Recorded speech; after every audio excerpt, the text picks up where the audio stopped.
बच्चों में जो बेबी रैश या रैशेस के जो होते हैं उसकी मेन वजूहत में सबसे पहले नंबर पे आ जाता है कि अगर आप लो क्वालिटी का पैम्पर या डायपर यूज़ कर रहे हैं तो उसकी वजह से आपके बच्चे को बेबी रैश या रैशेस हो सकते हैं।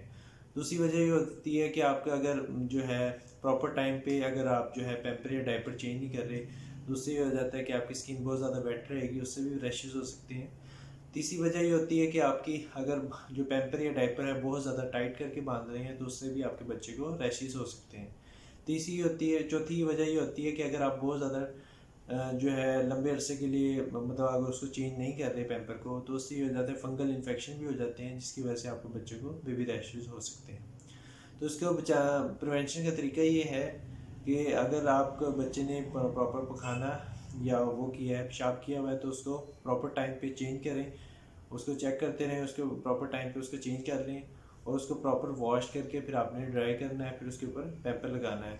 और पैम्पर लगाने से पहले ये होता है कि अगर आप ड्राई करके उस पर आप कोकोनट ऑयल भी लगा सकते हैं या घर में कोई भी ऑयल है वो आप लगा सकते हैं। दूसरा आप वैसलीन भी लगा सकते हैं, तो वो लगा के फिर आप पैम्पर लगाएं तो उससे भी रैशेज से प्रिवेंशन हो सकती है।